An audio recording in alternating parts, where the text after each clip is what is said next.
much. I don't think I've ever walked on stage to quite that entrance before. That's quite the kind of... Yeah, I feel energized. There's no clue about, like, was that it or not? Anyway, wonderful to have you here. Thank you very much. Maybe first question. Your first impressions. You've lived in Finland now for 2 years, right? So, what are your first impressions about Finland? Yeah, so I know you got a little bit of an introduction, but I'll just say who I am and coming straight after Linda. So my name is Ruth Parkin and I'm the Irish ambassador to Finland, and I arrived in the middle of the COVID summer of 2020. So I'm 2.5 years here. And when I first arrived in Finland, my first impression was, wow, this is a country full of excitement, because I arrived from Ireland that was locked down and we couldn't go out. And it was July in Helsinki and everyone was sitting outside eating and drinking, and it was wonderful. Fantastic. More seriously, I think within my first few weeks here, I heard the phrase Finland is an island, which wasn't well known to me before. But from that, I was able to begin to see some of the similarities between Ireland and Finland. I mean, Ireland really is an island, but we are also on the periphery of Europe, and we have a different kind of periphery, but that is within the thinking of Finland. And Finland, my impressions are, is full of a people who are very determined, resourceful, forward-thinking, and put a lot of effort and deep thought into what's coming next, and how you, whether you're the country, the government, or the industries that are very successful here, are going to interact with the global markets, because you also think of yourself as buffeted by geopolitical winds and other things that are happening in the globe in a way that doesn't happen in every country. And I think that's possibly also a benefit of being a small country in population terms, that we have to think about what's happening more globally, because if we don't, then we end up suffering the consequences without necessarily having the capacity to impact them in the way that we would like, as some bigger countries do. That's very well put. What about the similarities when it comes to food sector in or between Ireland and Finland? So I'm not an industry expert, so I'm not going to be able to give you details and facts and figures. But one of the ways in which I think Ireland and Finland are very similar is that we have a history in the 20th century of moving from being relatively rural-based, very low economic base, to being successful members of the EU, very, dynamic, sophisticated, cosmopolitan people with a lot of travelling. And that means that our food industries have also, followed a different trend through that time. But I want to start with an anecdote. Someone complained to me once that they said they had a visiting delegation, and at the end of the delegation visit, they counted up the meals and they'd had salmon and reindeer every day. And I said, that sounds familiar. In Ireland, it would be beef and salmon with potatoes and probably some sauce. And that summed up that kind of similarity of where we've come from as countries. But we are also clearly people who value domestically produced food, who value quality food, who value reliability in the product that we receive, and have relatively recently then begun to move into a more diverse range of food consumption and looking at different kinds of products and what we want on our shelves. And because Finland had a slightly earlier economic growth than Ireland, that has meant that maybe you have moved in a slightly different way to us, but certainly in the last 20 to 30 years in Ireland, diversity of consumption has changed, but also the demand that consumers have on the producers has changed. And I think that what Linda points to in terms of Origin Green builds on that kind of domestic demand, which was for quality assured food from Ireland that consumers could trust because it had been independently assured by Board Bia for quite some time, but knowing that that came from the milk board, from the meat board, that there had been food scandals in the past, and that people wanted to know that their food was being looked after, and that some of the things that happened in the 80s was not positive domestically or internationally, and that had to change. What do you think about?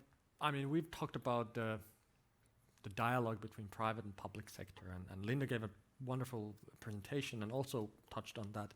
But from your perspective as well, what kinds of things we should remember, or what is very kind of important for the collaboration in order to be successful? Well, I think what's really important and what we've really learned in Ireland, again, not just over the last 20 years, but particularly since the financial crash impacted Ireland, is that the public and the private sectors have to work together to make sure that we all get the benefit. And that industry does not happen in a vacuum, and that government policy does not get made and have no impact. You know, we have to talk to each other to make sure that we're making the right impact at the right time in the right places. So that has to happen from the very top level down. And Linda very clearly explained how Origin Green works and how that draws in all the different stakeholders in that area. But from the very top of government, we have a trade and investment strategy which is designed to bring together the government ministers and the industry bodies to consider both domestic trade and investment. So that's inward investment and what's happening in our country, and then how we export our product and what value that brings to us.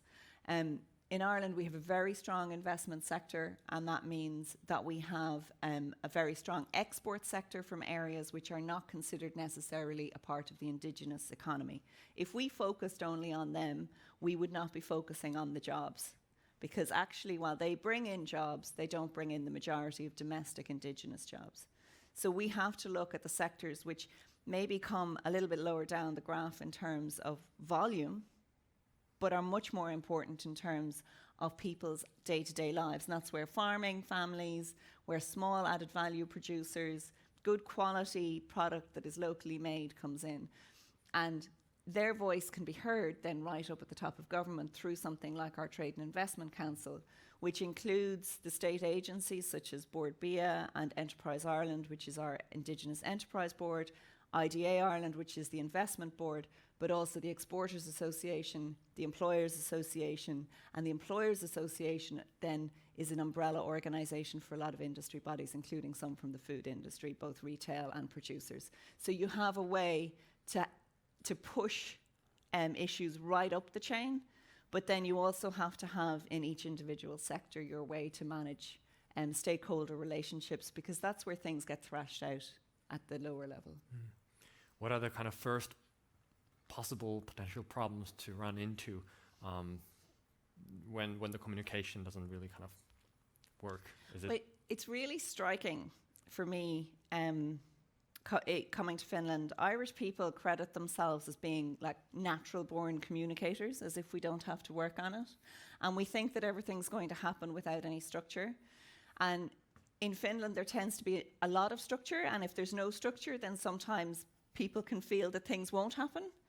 So I think it's finding a balance somewhere between the two, where you have the structures that are able to function because they're flexible enough to allow change to happen, but that you also allow people to feel comfortable enough to come up with new ideas or suggestions that are a bit left, out of field, and that they can be discussed in a casual and relaxed way, but they might become very big ideas.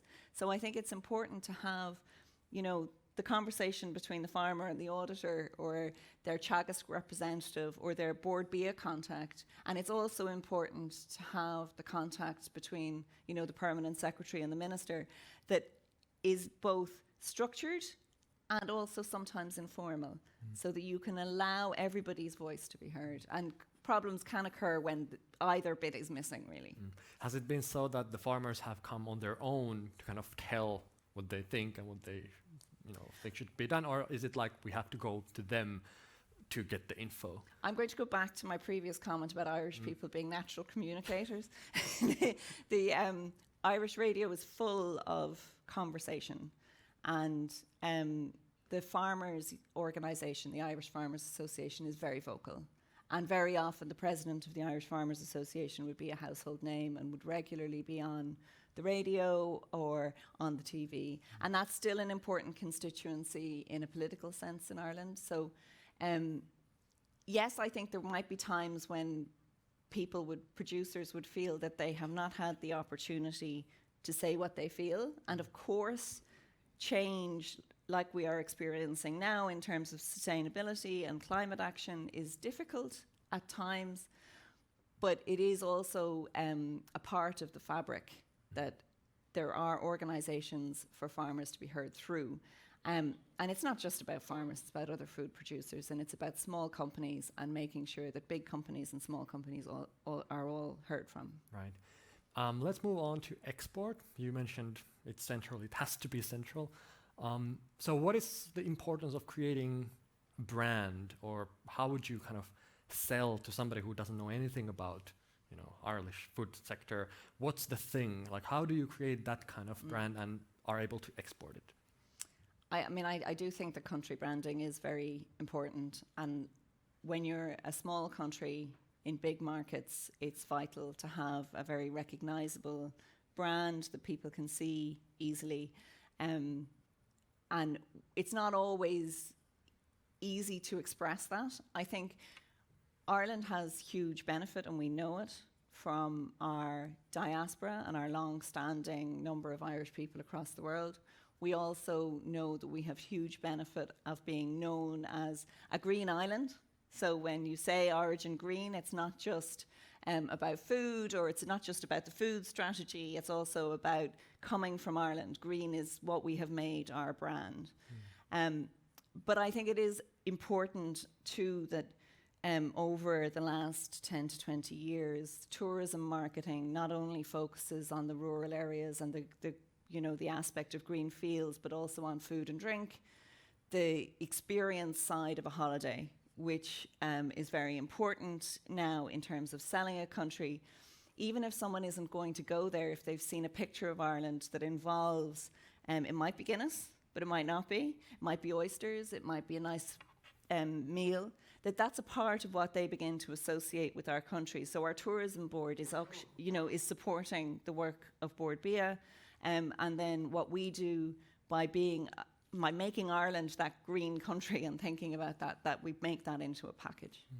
Was it last week when President Biden visited Ireland? I saw the beautiful scenery. And I have to say that it was exciting even to watch the coverage of President Biden's visit to Ireland. And I did see a few people comment afterwards that you can't buy that kind of publicity. Just those images that go around the world of, particularly on the West Coast in Mayo, visiting an old castle, being in a field, meeting his relatives, going into the pub to have a drink. That's all really important. But back to exports, have the perspectives changed over the years on export? In Ireland? Yes, in Ireland. I think if you went to Ireland in, the post-war period in the early 50s, we were almost entirely dependent on Great Britain. 91% of our exports went to the UK. There was a massive economic war. We suffered a great deal. And then from the between 50s and 70s, we had a number of strategies which made us look more outwardly and made us think about what our policy was. And that was driven by exports and investment that would drive exports. And I think that we have really refocused as a country over the last 15 years or so on how important that is. And the phrase export-driven, outward-looking economy has become sort of a part of the parlance of how Ireland thinks of itself. Our food exports are hugely important to us. It often occurs to me that Finland and Ireland are both at the top of the Human Development Index and the Food Security Index. We're very similar like that. But from Ireland's perspective, that's because we produce food that leaves our shores. And in Finland, it's because you're very conscious of what you need here. And changing that kind of psyche is something that I think probably required work for both of us. It's something that's there. But I do think we value food a lot. Last question, the same that I've asked Linda. What would be your 3 tips or advice or some kind of comments on how to create prosperity in food sector in Finland in the future? I'm not a food sector expert or a consultant in the area, but I think Finland is very well known abroad. and you're very known as a very stable country that thinks about things, and your values are very important. I think bringing your country, your country branding in terms of the clean sort of nature aspect of Finland in a way that people can really grasp is vital. Country branding is really important. We all find it hard. I know that different sectors in Ireland have found it hard to be competitors at home and united abroad. And that is something that is key to any export success. That when you're a small country, people have to recognise the country first and the product second. And I did have one other in my head, which has now disappeared. You can mention it later. Yeah, no. Chat, Anyway, at this point, very much thank you for coming here. Let's give a round of applause.